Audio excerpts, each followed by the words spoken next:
Joel, you're one. Hi, everybody. How are you guys? Hope everybody's enjoying their relaxation time, and hopefully you're too busy to be relaxed and have stuff to do. My talk today will be significantly different than the one last week by my rabbinic brother. Different styles, different subject matter, and his was awesome and had a lot to give us tips for general guiding. Mine is going to be very focused on one specific thing, so it will not certainly be as useful on a daily basis in our tour guiding, but hopefully it will be very applicable for those of you who bring groups to the Shuk and guide there, frequently or even infrequently when you're there, just to have some of this stuff to throw out, even if you don't remember it all, even if you don't specialize in the Shuk like a few of us do.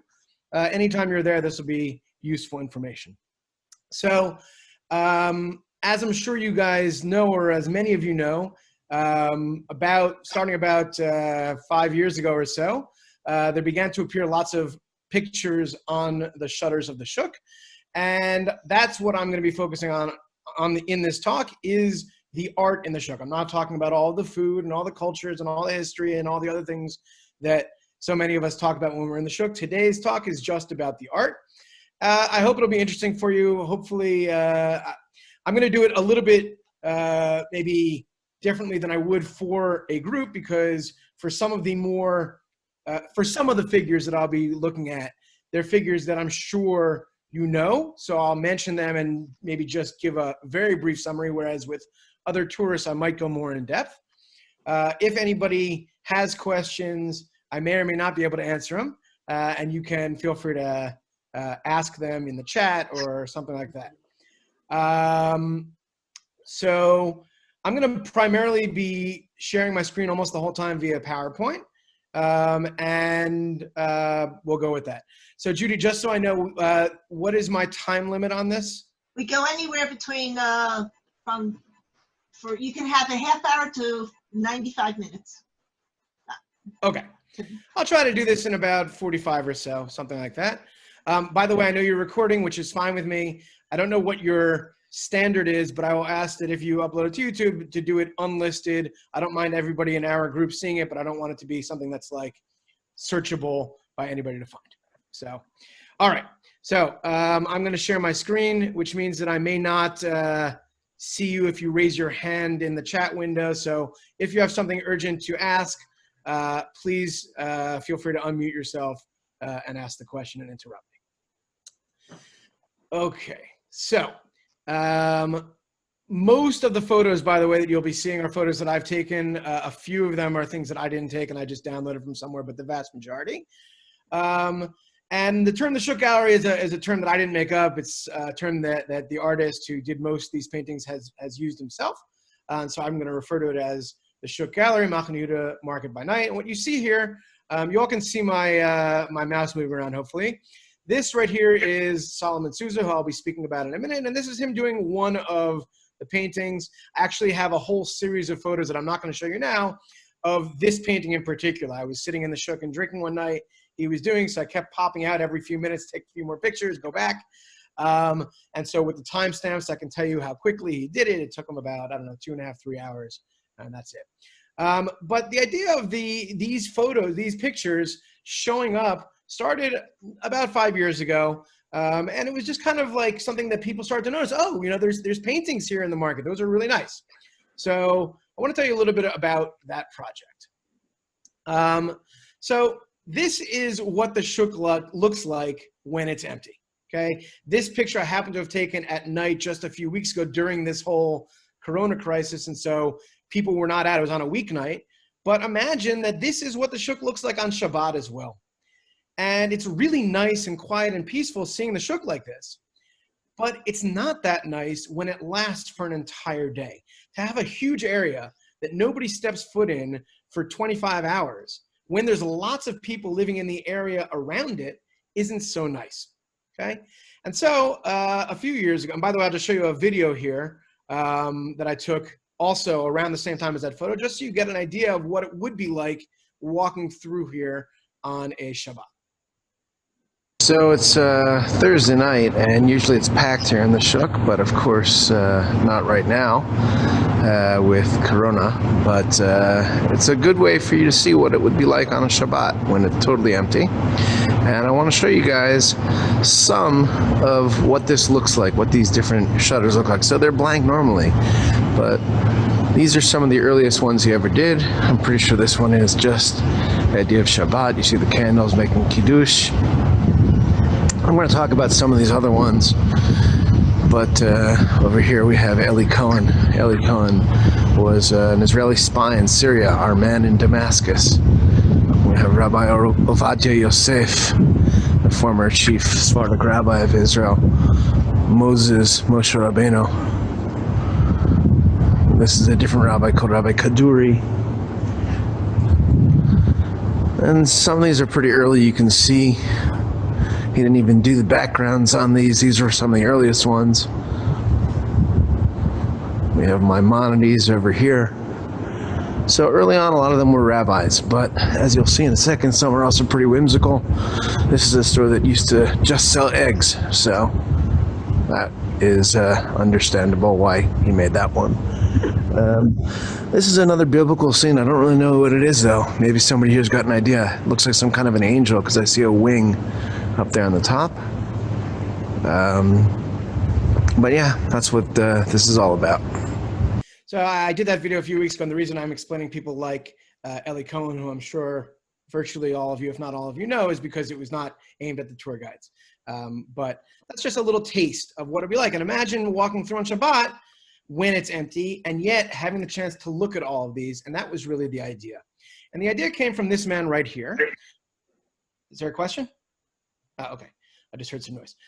So this man's name is Beryl Hahn, and he's an American from Brooklyn, I believe, Chabad background, and he was walking through the Shuk on Shabbat, lived here in Nachlaot, was walking through the Shuk on Shabbat and said, this isn't so nice. What if we take this Shuk and turn it into an open air gallery so that people will have a reason to come here on Shabbat as well. I see Chava grew up with him. Very nice. Basically, it was his conception. It was his idea. And what he did was he recruited a friend of his, this guy right here, named Solomon Souza. Also, his nickname is Sonny. So if I say Sonny instead of Solomon, you'll know who I'm talking about. And they met studying together in yeshiva here in Nachlaot. Now, Sonny is a young guy now. Forget when he started this. Now he's only 26. Okay, so he's a young guy. He has really virtually no, if not any, formal art training. Basically, an autodidact, taught himself, but he has it in his blood and in his genes. His grandfather was a well-known Indian artist from the 60s named F.N. Souza, a very famous artist back then and there. And so that is partially in his genes. And F.N. Souza's second wife was a woman who was a Holocaust refugee from Czechoslovakia. And he married her. That was his second wife in London. And their daughter is Sonny's mother, Karen. And Karen is also an artist. She lives up in Sfat, and she too is an artist. So his grandfather and his mother, both artists. And that's how it's just in his essence. I see the chats coming up once in a while. American Indian or Indian from India, from Goa, actually. And then he started an artist collective in Mumbai. I'm going to ask, actually, it's going to be distracting if I keep going to the chat window. So if somebody has an important question, feel free to chime in. 1 second, let me just finish this. Feel free to chime in, and I'll answer. Or alternatively, every so often I'll stop and I'll just ask if there's questions. Just procedurally, is your screen? It's hard to see your whole screen.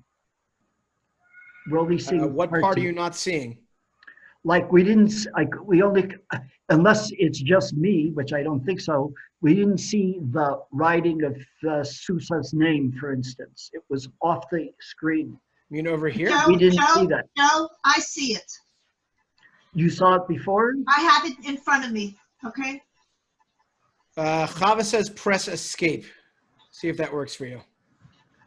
Okay, we'll try it. Thank you. I don't know. Other people say it's just you. So yeah, so in general, if it's an important question, feel free to unmute yourself and interrupt me. And if not, what I'll do is periodically I'll stop and ask questions. I think it'll be easier than me trying to follow the chat because it's distracting on my screen. So forgive me for that. If it's not an urgent question, you can feel free to put it into the chat and I'll check them later. Anyway, so that's Sonny. And by now he's painted about 150 of the different shutters.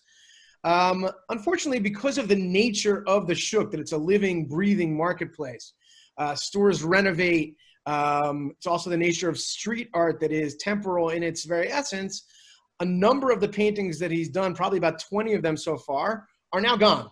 You can't see them. Either a store renovated and just threw out the gates, or some stores have painted over them, which actually really bothers me in some cases.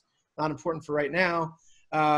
All sorts of different possibilities. And also street art is the type of thing that once you put it up, it's out there. You don't have ownership over it. And so sometimes people will come and deface it, paint over it, all sorts of things. Rarely, but that does happen.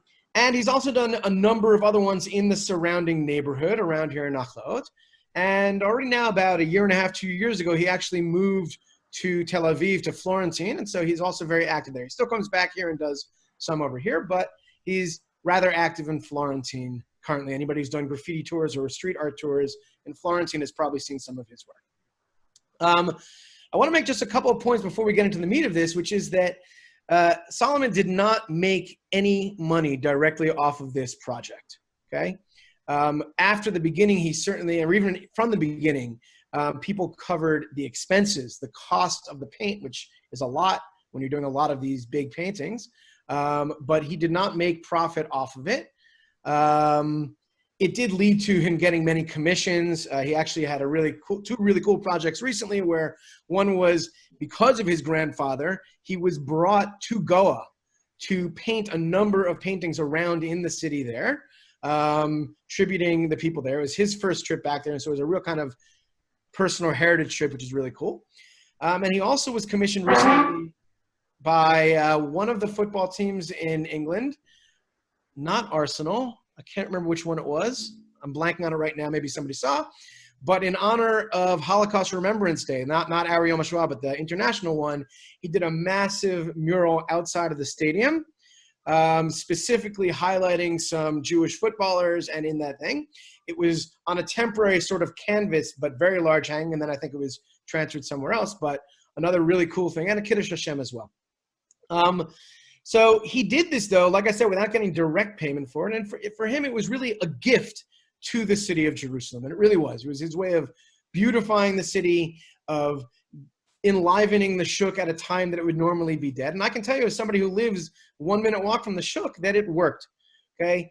Now, if I walk through there on a Shabbat, there's people there. Sometimes people just hanging out. It created a really nice atmosphere. I or other friends on multiple occasions have organized on a Shabbat afternoon, like, let's meet up outside in front of one of the stands and drink some wine together.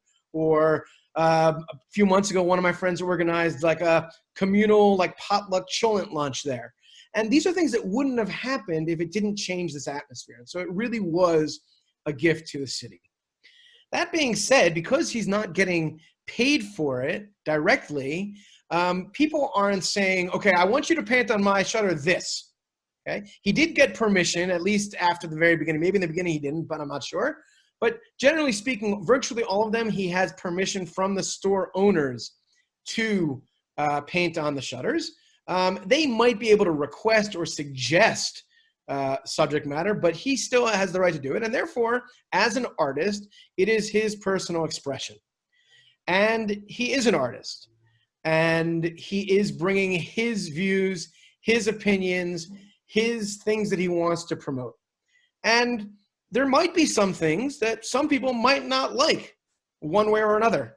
I don't think there's anything that's like drastically controversial, but there might be things that some people don't like. But you know what? You don't look a gift horse in the mouth. It is a gift. And so we take the bad, if there is any, with the good, and we accept it as the gift.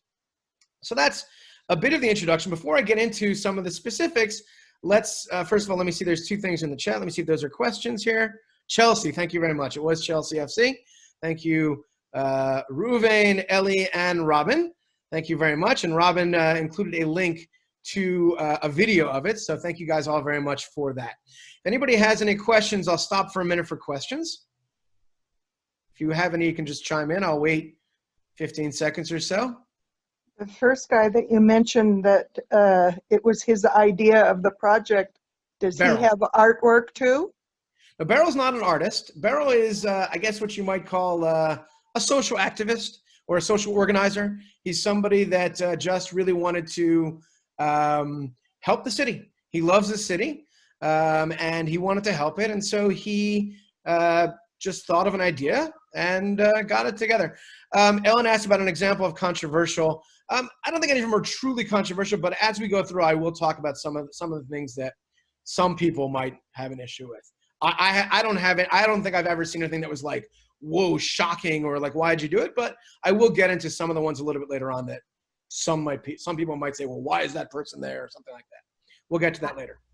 I was just going to comment that when I was doing some early research on this too, I remember them saying that he was basically looking at personalities or people who've inspired him or have inspired the Jewish world in some manner. That was like an initial. Yeah, so I'm actually, that's what I'm going to do primarily with this talk, is I'm going to go through breaking down some of the pictures into different subjects. And certainly with a lot of them are famous, and a lot of them, the ones that I like the best are the ones are people that you might never have heard of, but you should. And so that, I think, is a lot of it. You're absolutely correct. I think it's definitely about that. But as I'll show you also, some of them are just things that maybe connect with him personally, as we'll see. Robin just put up another link also about the Chelsea mural. Any other questions before I move forward? The video doesn't work, he says. Okay, well, I guess the previous link, the video doesn't work. Any other questions, or should I get moving forward? Okay, so that being said, then again, I'll stop a little bit later for more questions. So if there's nothing urgent, save them or put them in the chat. What I'm going to do first is just go through the subjects quickly, maybe 1 or 2 examples of each of these kind of subjects, and I'll break for questions after that, and then we'll go back and I'll drill down on a number of specific ones in each of those categories. But the idea that I want you to understand, like I said, he's done somewhere between 150 and 200 of these shutters or gates, is that there's a great diversity of subject matter, okay? And here I'm going to give you a few examples of sort of each of those subjects. So there are many biblical scenes, or I might even broaden it beyond biblical to religious scenes, let's call it, as I'll show you a little bit later. This is one of the earlier ones. You can see it's 5775. That's from 2015. And this is a portrayal of a famous biblical prophecy, if I'm not mistaken, from Yeshayahu, Isaiah, of future peace, messianic times. The lion will lay down with the lamb. And you see them literally lying together here. It's a very beautiful kind of an image. A lot of the earlier ones in particular, I don't think it's ceased as he moved forward, but a lot of the earlier ones do have really messianic and hopes for peace types of views, which I think is very beautiful. So that's biblical scenes. I'm going to return to each of these subjects with more examples later on, but I want to move through the subjects first. There are a number of rabbis, particularly from the beginning, earlier times, because in the beginning, when he was first getting known, a lot of the store owners would make requests, and a lot of them were religious, and they wanted rabbis that had significance to them. Also, a lot of times in their stores, they already had photographs of these rabbis, and you can kind of just look at it as a reference. This one here, as I mentioned in the video, is Rav Kaduri. Rav Kaduri was Iraqi-born, moved to Israel. He was a Kabbalist, lived in Yerushalayim. When he died in 2006, his funeral is said to have been the biggest in the history of Israel. Over 500,000 people attended his funeral. And so that's an example of that. I also mentioned now in terms of the rabbis that majority, not all, but the vast majority of the rabbinic figures that we see in these paintings are non-Ashkenazic rabbis. This, I would not say that this was a statement of any kind. I think it's more a statement about the people in the Shuk, that the majority of these store owners, not all, but the vast majority are of non-Ashkenazic descent. And so therefore, if they're making the requests, those are the rabbis that mean more to them. There certainly are a number. For example, there was Shneur Zalman of Liadi, the founder of the Chabad movement. I believe, if I'm not mistaken, that painting no longer is visible. And there were other sort of local Ashkenazic rabbinic figures, so there are some, but it's just something to note. A lot of them are store owners or the family members of the store owners. So most of you, or many of you, probably recognize this gentleman right over here that I'm circling on the left of the screen. That's Uzieli, the Etrog man, as he's known. He's a real character, beautiful man, a Yemenite natural healer, and he's really the face of his store. But just up the street from his store on the other side is a florist shop right over here, a Kefet flower shop. Just in between Pepitos and Knaf, if anybody knows those, right across from Hatch. And this gentleman in the picture over here on the right is the father of the store owner. So a lot of them would request a father, something like that. There are some stories of somewhere it was a surprise where Sonny did it when he heard a really nice story about the store owner's parent or a special worker in the store, things like that. So a lot of them that you see, a lot of times, especially if you can't figure out who it is, it's probably somebody connected with the store. Many Zionists and important Israelis and supporters of Israel. Here we have two prime ministers. On the left, of course, is Golda. It's actually one of my favorite ones because it's kind of a whimsical one, just her head floating, surrounded by the stars. And on the right, of course, pictured upside down, which should give it away for many of you. That is David Ben-Gurion, famous, of course, from the photo of him standing on his head on the beach in Tel Aviv. And so Sonny's got a sense of humor about a lot of these also. There are also many what I would call celebrities or notable individuals. Many of you may recognize the lady on the left. That is Naomi Shemer. Naomi Shemer, of course, wrote Yerushalayim Shel Zahav, Al Kol Ele, many others. A very famous figure in Israeli music. Some of you, although perhaps fewer, will recognize the gentleman on the right. That's Amari Stoudemire, a basketball player from the United States. Was an NBA player. Then he moved to Israel, became a player and part owner for Hapoel Yerushalayim, and also then later for other teams. Amari, I think, would be an example of one of these ones that's kind of an interesting opinion of what made him choose Amari. Amari is somebody who claims a connection to Judaism. I have not investigated his background. I don't care about his background, about whether he's actually Jewish or whether he considers himself Jewish, whether he's converting or even needs to convert. The fact is that he is somebody who identifies as Jewish, lives in Yerushalayim. I know he's been studying in some yeshivot here, whether that's for conversion or he's actually Jewish, don't know, don't care. But the point is that Sonny looks at this figure and he says he's a figure who, first of all, people see him in the Shuk. He's somebody who people wouldn't necessarily expect, and somebody who either is Jewish or has chosen to throw his lot in with the Jews, and that's somebody who's worthy of being portrayed here in the Shuk. So that's Amari Stoudemire. And Sonny's an artist, and so a lot of them are other artists. This is Matisyahu, the well-known American Jewish, formerly Hasidic reggae artist.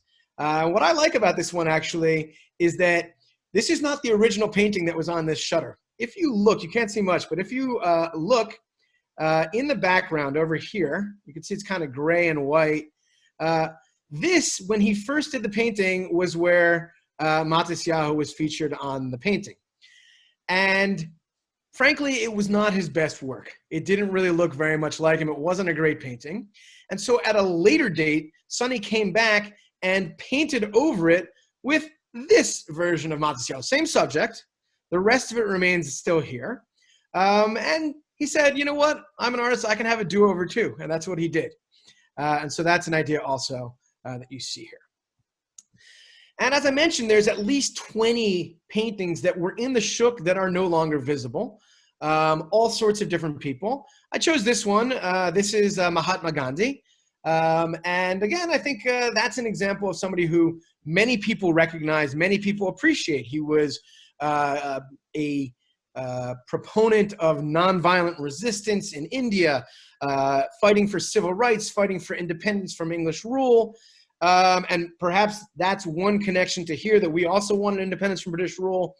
But more than that, I think that even though many of us might appreciate who Mahatma Gandhi was and what he stood for, if we were the artist, we might not have ever thought to put Mahatma Gandhi in the Shuk. But I think that Sunny's Indian heritage and background is one of the things that perhaps made him think, oh, we should put Mahatma Gandhi in here. So that's some of the subjects. I will now check the chat and then also go to other questions if need be. So I'm just going to read down and see if there's anything here. So Tova, it's supposed to be wolf and lamb. Okay, I'm not familiar, but I trust you on that. Certainly, whether the actual biblical quote, which I do not remember, is wolf or lion, in the common parlance, many people say lion and lamb, and so therefore it is definitely something that relates, whether it's accurate to the Tanakh or not. Nat, note to those who said part. Okay, so that's if anybody needs to figure out how the screen is blocked or how to unblock it, you can check the comments there. Ellen, why didn't Sonny write the names of the people in the paintings? It's a very good question. A lot of people have asked him to write the names, all sorts of things. I can't answer for you why he chose not to. I don't know if it was he wanted some proprietary thing, if he wanted people to go to him to ask him, if he wanted to go and give tours there. I don't know why. There was talk at one point of maybe putting like QR codes next to all of them so people could scan it and learn about them. Who knows? I don't know why he hasn't. But Jeremy answers, because it's for those who know, meaning us. Please tell us where these are. Please tell us where the pictures are located in the Shuk if you remember. It'll take me a lot longer for each of them. I do that. What I will do, I have been trying to get all of them. There's still about 15 or 20 of the pictures that I have not been able to identify. I did share something with the Google group a few weeks ago, if anybody can help identify those. When I have them all, or at least when I have a lot of them, I will publicize that to everybody. Daniela asked if I have a map. I don't have it laid out on a map. What I will do when I share it is I have a map that I did already on my website based on the stands in the Shuk, which is basically breaks down all of the sections of the Shuk by number. And what I'll do is I'll publicize it with the number on the left and on the right, and I'll just tell you in order who they are, and you can easily go with the map and the key and walk through. Yishayahu Yuda Aleph Vav from Levi Rothkopf. Namer im Gedi Yarbetz. Namer is a leopard, is it not? I don't know. Anyway. Yes, it's a leopard. Namer is a leopard. Okay. So regardless, as I said, whether it's a mistranslation, maybe it's King James or something like that, I don't know. Certainly within the common parlance, people say the lion will lay down with the lamb. Perhaps he never read the exact quote either, but he knew this idea. So they have a website. I'm not selling anything, but whatever. This is Yui talking. Hello? Yes?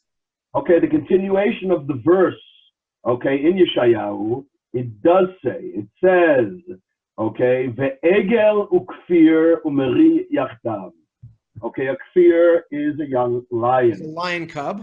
But it's an egel, okay, which is, of course, a calf. Calf. Meri is also, okay, it's also a calf as well. But it does a difference between a male and a female here.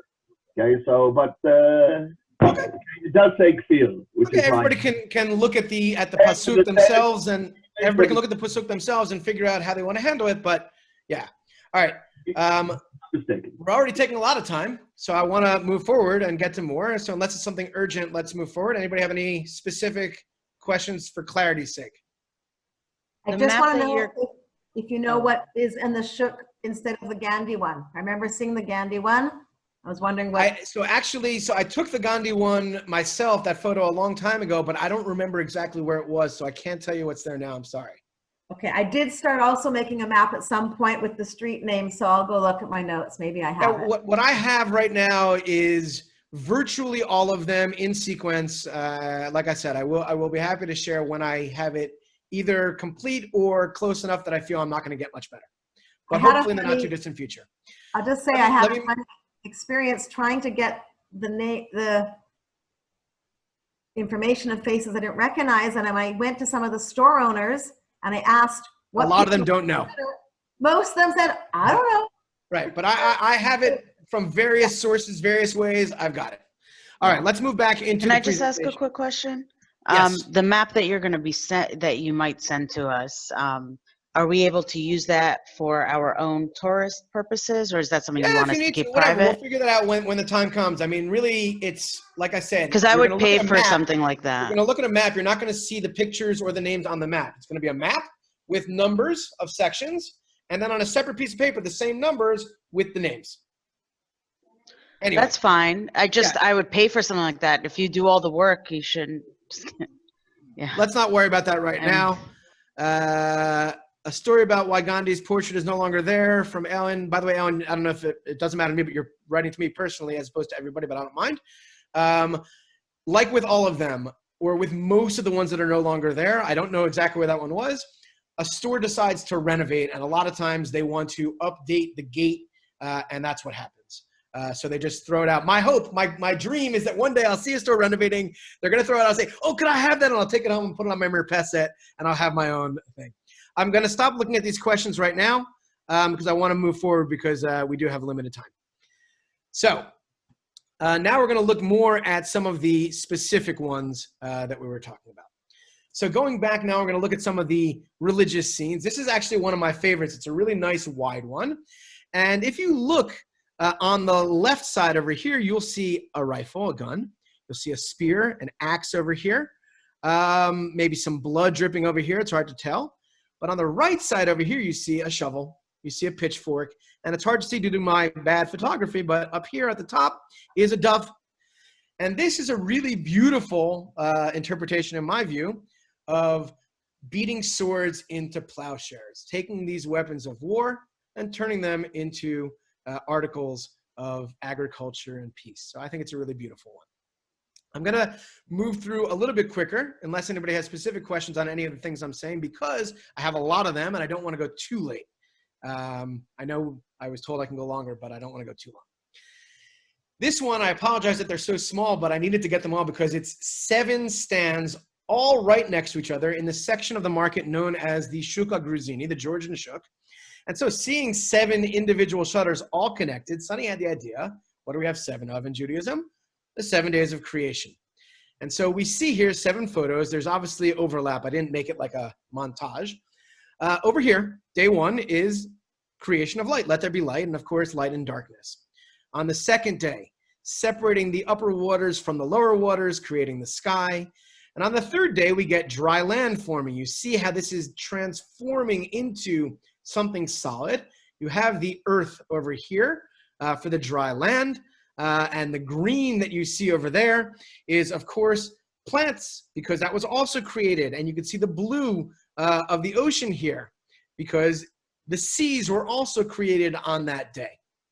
On day 4, you have the sun and the moon.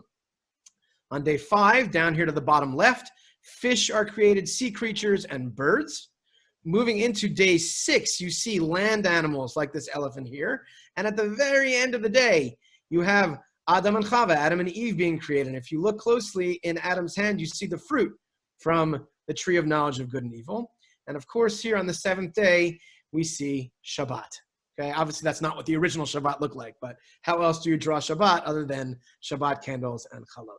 So a really, really beautiful one.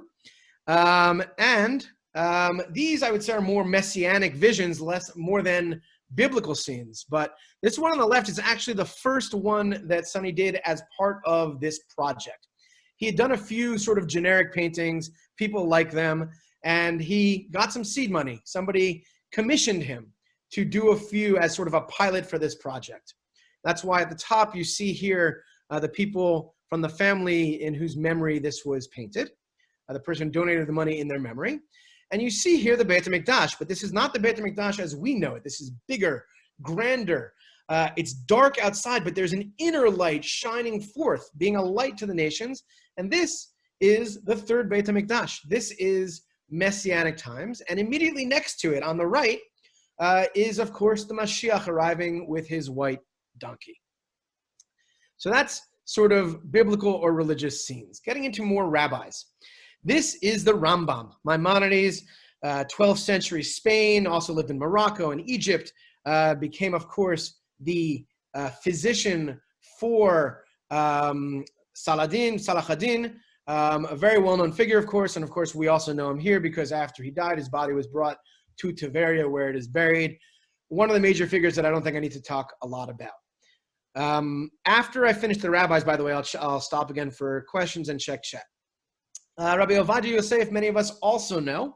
What I like to talk about with Rabbi Ovadia Yosef, first of all, he is Iraqi-born as well, moved to Israel, became the chief Sephardic rabbi of Israel. And many of the things that he said and many of the decisions he made, there are a number of people that found very controversial, found to be racist at times and things of that nature. And I think that it's a good example of something where you can say, most people are not good or bad. Most people are a mix of the two. I would say most people would agree that he was a great Rav and therefore presumably felt a lot more on the side of good, may have done some things that we don't agree with. But Sonny looks at him and says, okay, he's a complex figure and there are many good things he did. For example, perhaps in contrast to a number of current rabbis, particularly in Ashkenazic world, but not only, he was often looking for the less lenient opinion when it would make people's lives easier. He didn't automatically just go for what we call a chumrah, stringency. Also, he was very understanding about the personal needs of the person that he was giving his tshuvas, his responsa to. And he also, particularly, and we'll come back to this later, was one of the ones who, his decision is one of the things that paved the way really for the ease of the Ethiopian Aliyah. Because he is the one who said, these are Jews, they do not need to convert when they arrive here. They can come under the law of return and they are Jews 100% and should be recognized as such. And it's based on that decision that we now have so many Ethiopian Jews here in a very easy way. So that's something that he deserves a lot of credit for. Okay, so that's the rabbis. I will go to the chat window now first, and then after I go through that, if anybody has specific questions, you can chime in again quickly. Yes, the Gruzini Shuk, that's the one closest to the Yafo side, in between the covered and uncovered Shuks. There's a courtyard. That's the Shuk HaGruzini, the Georgian Shuk. Going down. Oh, by the way, an earlier question about if it's as in Dinesh D'Souza, I have no idea. Probably not, because that's D'Souza and this is Souza. Also see the snake. Oh, that's right, I forgot. And you're talking about in the creation on the last day. I forgot the snake's in there. Rav Ovadia Yosef ruled that cats can be spayed, unlike the ridiculous position of most other rabbis. Another position that Tova is highlighting for us. Anybody have any other specific questions so far, if they're urgent? Okay, so moving on to the next category is the more Zionist figures. I'm not going to talk much about this one because I'm sure many of you know him, and if any of you were attending the lecture, what was it, a week and a half ago about Beit Sha'arim, you heard about Alexander Zayed. This is Alexander Zayed. I love this painting because he looks so handsome and bold here. Alexander Zayed was born in Siberia in 1904, came to Israel, was founder of both Bar Giora in 1907 and Hashomer in 1909, two of the early groups that were defending Jewish Zionist settlements from Arab attacks. Of course, he was murdered by local Bedouins in July of 1938. It's worth pointing out that he was not anti-Arab, and he was friends with many of the other Arabs in the area. And there were some that he was not friends with. Whether or not his murder was politically motivated or personally motivated, I don't know. Maybe some of you do. Not important for our discussion right now, but something that any of you can look up and discuss and portray however you like. And of course, there's the statue of him overlooking Emek Yisrael near Kiryat Tivon, a really beautiful statue of him up on his horse. But a different Zionist figure that some of you may be less familiar with is this gentleman. It's a really interesting painting because it kind of looks almost like a spy. And actually he was a spy of a sort. This man's name is Stanley Goldfoot. He was South African born, and he was an important member of Lehi. And because he was a native English speaker, he was able to use his language as a way of getting information in perhaps a surreptitious fashion, particularly from the British. What the Lehi did was they created basically an academic journal that was a true operating academic journal, but its ulterior motive was to get Stanley a press pass so that he could then go and interview all these people. And they were very open talking about things because he's an academic. But he was very involved with Lehi. He did not commit the murder, but he was definitely one of the organizers of the attack and murder on Count Folke Bernadotte, the UN mediator, in September of 1948. But one of the things he's most famous for that I like to talk about here is that after this, he became a journalist. And in 1969, he published something known as an open letter to the world from Jerusalem. Remember, this is just after the Six-Day War. It's a long, not very long, but it's a long piece. I'm not going to read you the whole thing, but I do want to read you one small piece of it because I think it really captures, at least in some way, how a lot of us feel as Israelis, this idea of sometimes we're under attack, but we take care of ourselves and we'll stand alone. So this is from the beginning of it. I am not a creature from another planet as you seem to believe. I am a Jerusalemite. Like yourselves, a man of flesh and blood. I'm a citizen of my city and an integral part of my people. I have a few things to get off my chest because I am not a diplomat. I do not have to mince words. I do not have to please you or even persuade you. I owe you nothing. You did not build this city. You did not live in it. You did not defend it when they came to destroy it. And we will be blamed if we will let you take it away. There was a Jerusalem before there was a New York. When Berlin, Moscow, London, and Paris were miasmal forest and swamp, there was a thriving Jewish community here. It gave something to the world which you nations have rejected ever since you established yourselves: a humane moral code. It goes on, but it's a really powerful letter. It's also been set to music in YouTube videos. Any of you can find it. But it's a really powerful piece, and I think it's something that, again, whether you agree with what he did or disagree with what he did, he made a really powerful statement that I think really captures what we as Israelis sometimes feel. This is, of course, Rav Shlomo Goren, following the Six-Day War at the Kotel. Not following the Six-Day War, but during the Six-Day War at the Kotel, blowing the shofar. I had the privilege of watching Sonny paint this one, and this one in particular was painted on Yom Yerushalayim. Okay, Yom Yerushalayim in 2016, which was a Saturday night, as I recall. And this was the subject matter he chose, of course, because of Yom Yerushalayim. It's a really beautiful painting. You can see the Kotel behind it. And lastly, a few more on the Zionist figures. This is Isaiah Kenan, who was the founder of AIPAC. I'm not choosing this one just to talk much about him. I think we all know what AIPAC is, but I just want to talk for a moment about Sonny's method. Sonny does all of these paintings freehand. Okay, I've seen some street artists that will project something up and trace it or other things like that. Sonny basically finds a picture of the subject that he likes, keeps it on his phone, and he'll look at the picture on his phone, put it away, and he'll paint. And then I'll pull it out and look again. This painting is based on this photo right here, and you can see the likeness. But it was done purely freehand. He looked at the photo, and then he painted. And I think that's something really remarkable. Some people look at this and think it's Donald Trump. It is not Donald Trump. This is Robert Kraft, owner of the New England Patriots, and a very good friend of Israel. Some of you may remember there was the American football stadium in Jerusalem that now no longer is there, and they made a bigger one. It was called Kraft Stadium. He donated that. On a personal note, I like to mention him, or a slightly personal note, because I grew up One of the people that I grew up with and went to camp and school with is a woman named Ruth, formerly Ruth Stenikel, now Ruth Schwartz. And many of you remember a few years ago Ezra Schwartz, who was killed at Soman Agush in a terrorist attack. Ezra was Ruth's son. I did not have the pleasure or privilege of meeting Ezra. I met some of her other children. I never met Ezra. But following that, on a Monday Night Football, Robert Kraft had a moment of silence in the stadium in New England. I remember what it's called, whatever it's called, the stadium there, the football stadium, and had Ezra's name on a screen. And I think that really shows something really special. And he's done other things for the family as well. Okay. So I'm going to, again, hop into chat briefly. Again, I'm only right now, because I do want to, it's over 45 minutes, but I want to at least keep it under an hour.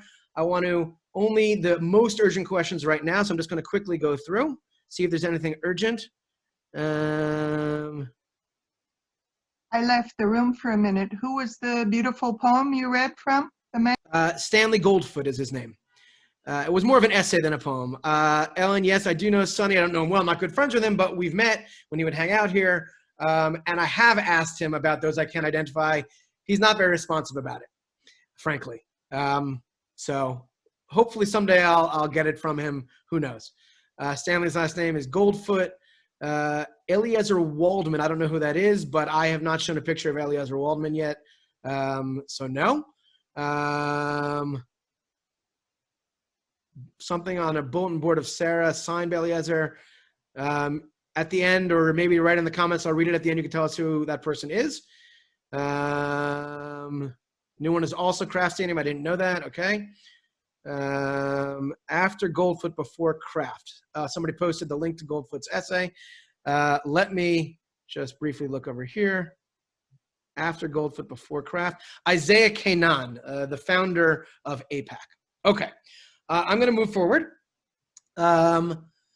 This, of course, is Chana Senesh. Again, someone I'm not going to talk a lot about because I'm sure many of you, if not all of you, know who she was. If you're unclear by looking at the picture, you'll notice the parachutist wings down here at the bottom. Hungarian-born, moved to Stot Yam next to Caesarea. 1939, moved here. Was in the Special Operations Executive of the British Army during World War II, recruited to parachute into Yugoslavia, and from there to infiltrate Hungary to get behind enemy lines. Unfortunately, she was caught at the border, arrested, tortured, refused to give up any information. Not only that, but she was helping to raise the spirits of the other Jewish prisoners while she was in there by putting up pictures and things like that that they would be able to see and trying to communicate with them. They arrested her mom and threatened to kill her mom if she didn't give it up, and she still didn't. They did not kill her mom. I frankly have no idea why. Maybe some of you do at some point. But they did eventually execute her by firing squad. Of course, well known for her poetry as well, and her remains were brought to Israel and buried, of course, on Har Herzl and Mount Herzl in the plot, with some of the paratroopers of this group buried there, and the others are just memorials to them. So that's Chana Senesh, which moves me into the chapter of the Holocaust. And there are a number of pictures here connected with the Holocaust. Of course, this is Elie Wiesel. This is on Kepasa, by the way, if anybody knows Kepasa Bar. Holocaust survivor, professor, Nobel laureate, writer, of course. Night is one of his most famous books, but has wrote many, I should say, because he's passed away subsequently. So that's one. But also, I think that some of the Holocaust-related ones that he's chosen are ones that many of us haven't heard of and might not even know about. So this woman here is someone named Sophie Scholl. Sophie Scholl was German, and she was a member of a group called White Rose. She was German and was not Jewish. Okay? She was a Christian, a Lutheran. And the White Rose was a group of Germans who were opposed to the Nazi using non-violent measures of resistance. Despite the fact that it was non-violent, she was arrested by the Nazis for handing out leaflets. And for handing out leaflets against the Nazis, she was, of course, executed by the Nazis. And not that we need this as a reminder, but just to underscore the barbarism of the Nazis. Not only are they executing her for just handing out leaflets, in the 20th century, the Germans executed her by guillotine. That's insane. Another figure that I don't have the picture of handy, but I'll just mention, and it's no longer up, was Si Ali Sakat. Si Ali Sakat, S-I, I think it's C, maybe Sai, I'm probably pronouncing it wrong, was the mayor of Tunis in Tunisia, also a non-Jew, a Muslim, Arab. I don't know if he's Arab, he's Tunisian, but Muslim. And after he had retired and he was living not far from a Nazi labor camp. 60 Jews escaped from that labor camp. He protected them all on his personal estate, and after having seen what was going on there, did not allow the Nazis to take them. And so he too is recognized by Sonny here. And that's going to bring me to the next subject, which is that not many, but there's a number, probably at least 4 or 5 people in the Shuk that Sonny painted, that Solomon painted, that are Muslims and or Arabs. So for example, this gentleman here is one of my favorite stories of the people he has here.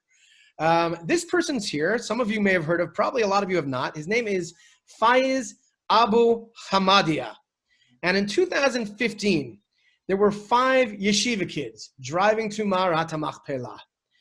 And they took a wrong turn in Hebron and ended up in an Arab neighborhood, and their car was attacked.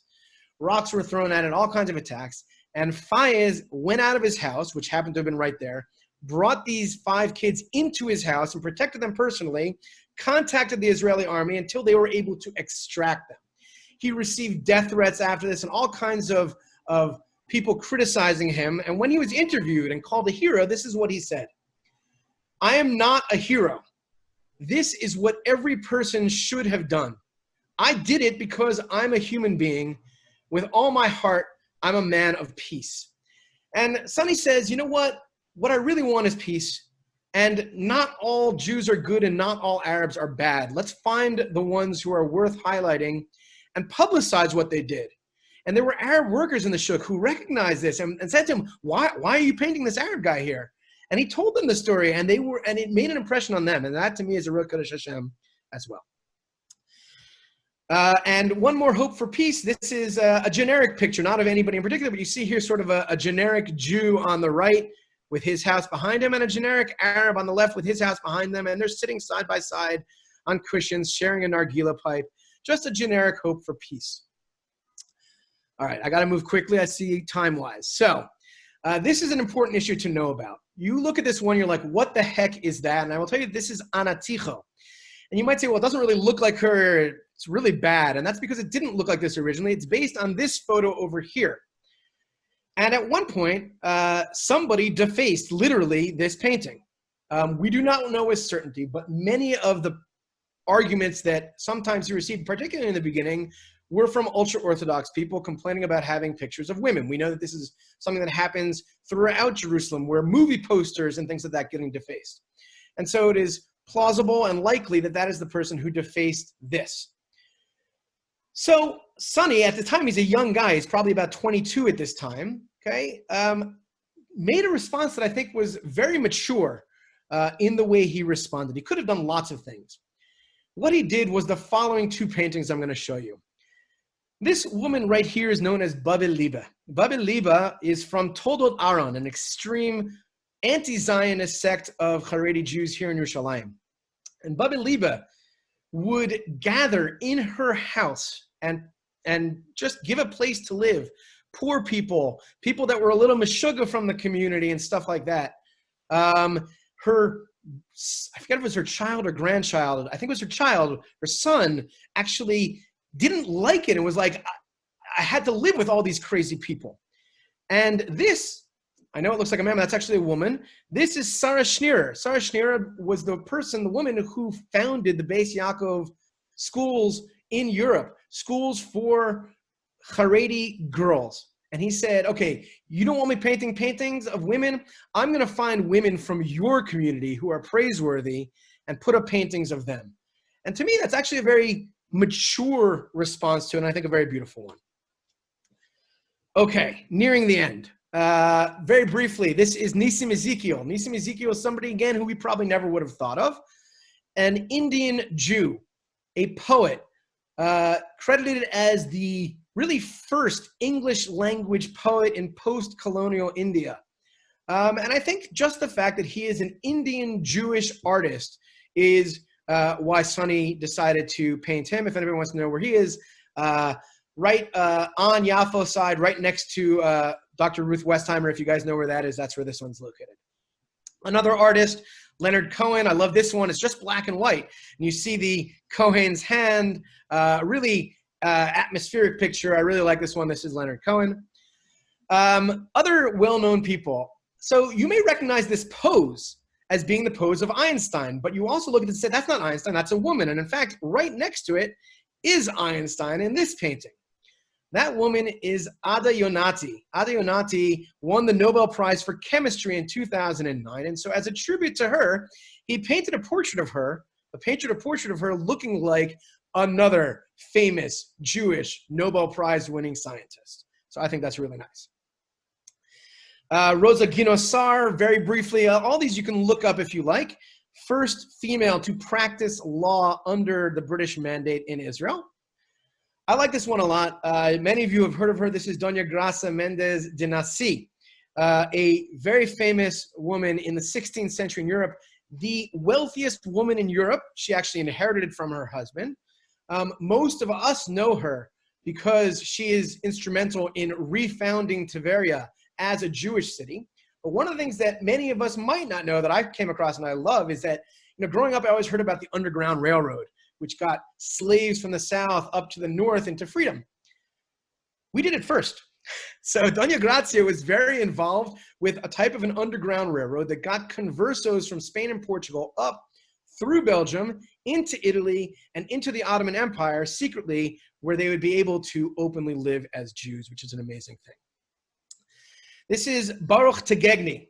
You may notice, I'm sure I'm mispronouncing that, you may notice at the top you see Hebrew writing, but beneath the Hebrew writing, over here, this is Amharic. This store sells dry goods for Ethiopian food. Baruch Tegegni was an Ethiopian Jew who made Aliyah in 1976. And for the next 10 years, from 77 to 87, he protested and fought and really paved the way for rights for Ethiopians and paved the way for the Ethiopian Aliyah, much like the decision of Rav Avaji did. He passed away. He's no longer alive. I'm not 100% sure, but I heard that the store owners here did not know who Sonny was going to paint here. And when they saw it, they were moved not only because of the importance of this figure, but if I'm not mistaken, there was actually some familial connection with Baruch, and it was just by chance that he painted it there. Another perhaps what might seem on the surface controversial figure. By the way, Judy, if I'm going too long, you need to stop me. Do so at any point. I'm just going to keep going for now and wrap it up, hopefully within 5 minutes. You see this person here, and you see marijuana leaves all over here. And because my exposure is bad, I will also show you closer up in the lighter exposure. Up at the top here, it says THC, the psychoactive ingredient in marijuana. And you might say, oh, he's an artist, he just likes to get high, and that's why he painted this. But actually, this man is Raphael Mishulam, an Israeli organic chemist. And one of the things that he did was isolated the compound THC and later synthesized it and many of the other compounds, cannabinoids, etc., within cannabis. And that really is instrumental in the use of marijuana for medical purposes. And so this is somebody who's like, okay, it's not just somebody who likes to get high. He's saying medical marijuana is something that, yes, it's still early, and you may know that Israel is really instrumental in it, but this is somebody who deserves credit for that. And this might be one of the most controversial ones here. People look at this and they'll say, okay, for those of you who don't know, this is Meyer Lansky, a Jewish gangster who probably killed or had killed many people. Somebody who, during Prohibition, was instrumental in bootlegging and breaking the Prohibition laws in what was known as Murder, Inc., him with Bugsy Siegel. It was like, why is he putting this man, this criminal, on a place here, especially with, as you see down here, the Beit HaMikdash in the same picture? Well, what some of you may know and others may not is that in many ways, without Meyer Lansky, we might not have, or in one instrumental way, we might not have the state of Israel. Because as you know, in the lead up to the War for Independence, the one thing we didn't have was a lot of weapons. And we knew we were going to be attacked starting May 15th, and we needed to fight. And he was somebody who took care of it.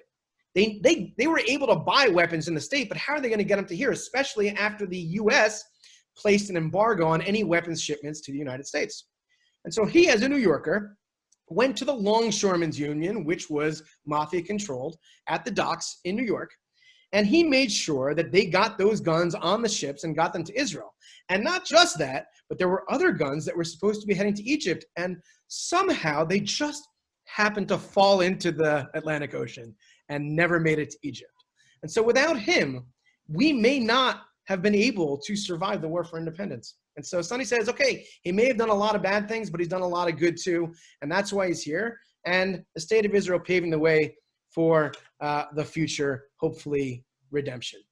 The very last thing I'm going to talk about very briefly is that, and then I'll go through the questions, and we can stop recording if you want, is that Sonny did most of the paintings in the Shuk. He did not do all of them, and he actually was instrumental in trying to create a community of artists.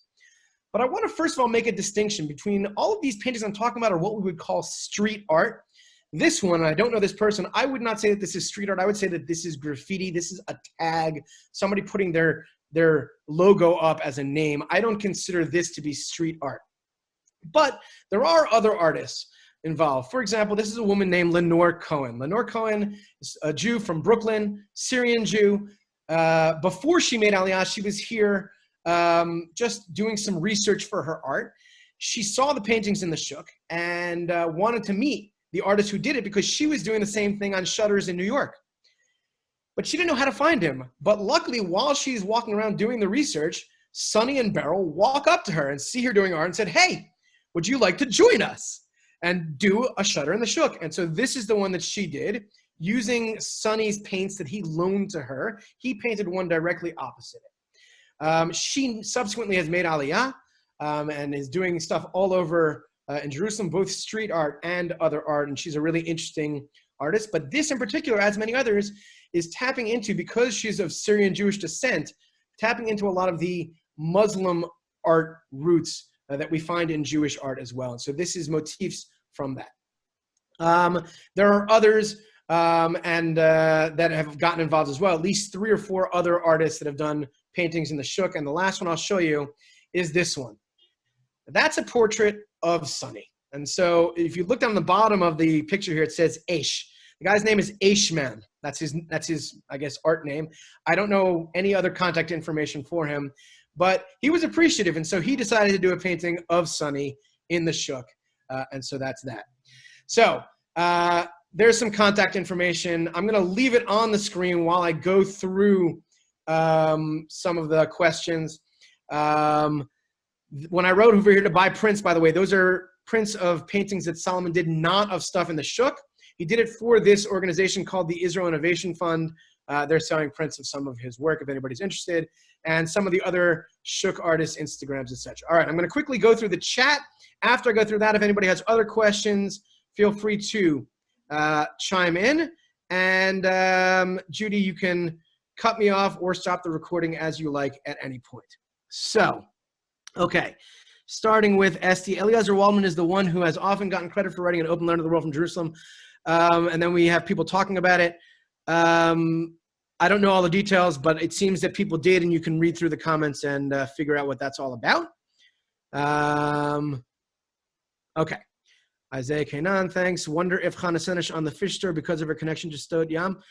It's certainly a good speculation. I haven't heard it, but it's possible. I don't know. Certainly there were ones where he did like fish on fish stores or a bull on butchers and stuff like that. So it's definitely plausible. You might remember that Kraft did not allow the PA announcer to say that Ezra Schwartz was killed by Arab terrorists in Israel. He was killed overseas. I'm also been a Kraft, but there are stains in his career. Fair enough. I'm not saying that he's perfect. Things can be better. What's his name? I don't know which one Jeremy was asking about. Yonat, not Yonati. I thought that too, and I've looked it up, and in many places she's listed as Yonati. I don't know which is correct, but I've seen it quoted in many places as Yonati. She declared a boycott of the Pope. Who was that? I'm assuming that was Doña Grazia, but I don't know. Yeah, Doña Grazia. Okay. I was not aware of that. Thank you. I buy my quinoa there. I don't know which one. Maybe. Oh, at the Ethiopian place, I'm guessing. The name of the Ethiopian leader is Baruch Tegegne, Tegegne. I believe Lansky Siegel were involved in arms smuggling. That's what I said. Yep. Okay. Lansky was later denied the Oh, yes. I wanted to know exactly. I neglected to mention, but yes. Despite the fact that he helped us, Lansky fled to Israel when he was going to be prosecuted in the United States and tried to take refuge here under the law of return. As you all know, the law of return also has things that prevent that. For example, if you have a criminal background. And after 2 years here, they made the decision that they would not give him citizenship, and he was returned to America to face the music. Also funded some of the clandestine immigration ships. I did not know, but it's certainly possible. But was good to his mother. There's a number of books about Jewish gangsters. Actually, someone I grew up with, the father of who I didn't grow up with, but I knew from growing up, Myron Sugarman, who was a Jewish gangster of a sort. I'd like to think he never did the really bad stuff. I don't really know. I don't ask. I don't tell. But he wrote a book about his own experiences in Newark, New Jersey. A really great character. Great presentation. Thanks. You're welcome. If you have relevant links, there's a lot of them probably. Most of the names you can look up online and find. I'll try to send some of the names on the Google group. Thank you. Thank you. You're welcome. You're welcome. Didn't he do a restaurant in Disney? I know nothing about that. Amazing presentation. Thank you. Whoops, sorry. Okay. I'm just seeing if there's any questions other than the thanks. You're all welcome. And thank you for listening. Oh, this is scrolling. Hang on here. Let me just see here. Okay.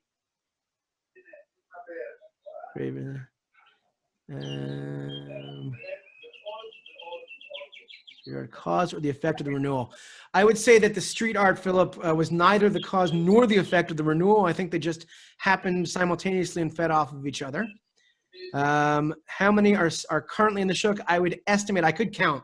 I would estimate somewhere in the neighborhood of 130 or so.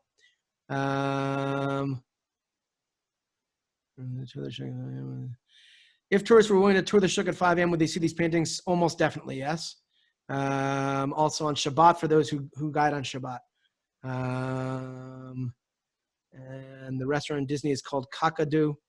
Okay, I don't know who that's related to, but okay. And that seems to be it. If anybody has any other questions, don't write them in the chat. Chime in verbally. If not, thank you guys very much. I hope that you guys enjoyed.